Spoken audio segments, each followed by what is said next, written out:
breath with an open mouth.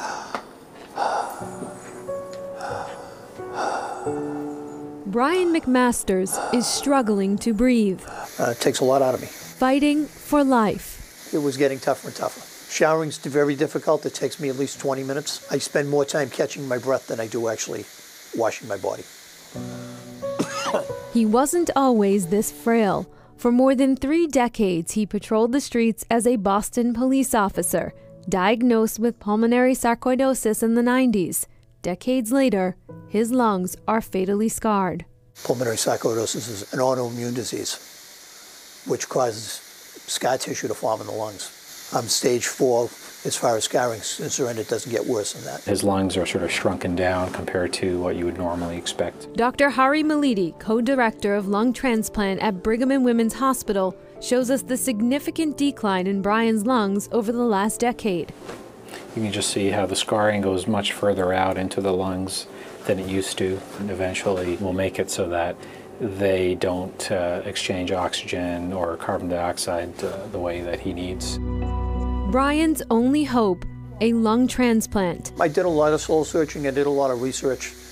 One of the things that scared me about a lung transplant is the average person lives between 2 to 5 years, 2 to 7 years. And I didn't like those odds. When is his life and quality of life so affected that a transplant is likely to benefit him? With his disease, there's pretty good evidence that if he gets transplanted, then his overall length of life is prolonged, his prognosis is improved. But the decision that he has to make is if he can stretch that period out as long as possible before he actually gets on the list, that's better for him. The danger with that is he has a sudden deterioration and then is all of a sudden just too sick for a transplant. A few months ago, Brian joined the 115,000 people who are registered for a transplant in the United States, a new name added every 10 minutes. We can't just snap our fingers and suddenly somebody's got a new set of lungs. As names outpace donations, an organ shortage means patients will wait.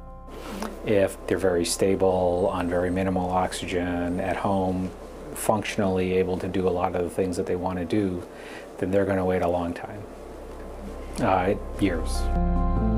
To ensure priority, the U.S. is broken up into 11 regions. Each candidate is added to a computer system called the UNOS list.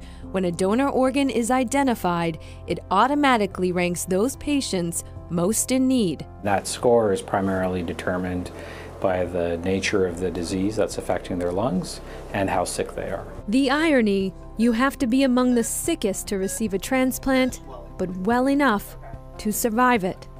It's all about preserving everything as is. Right. Brian is well aware of his role in what is a race against time. Your albuterol nebulizer every 6 hours. But even with a strict dedication to medications and lifestyle, on this New Year's Eve, the stakes are even higher. He is dangerously close to the 15% of people that never make it to transplant. Since we've met him, he has developed heart dysfunction associated with his lung disease, which is often a sign of decompensation from someone's lung disease. It's hard for people to be able to manage and compensate once the heart becomes affected. In recent weeks, we've noticed that there's been a deterioration in his heart function. So that increases the urgency. Despite the odds, Brian remains optimistic about the future. The thing is our 3 boys were born at Brigham and Women's.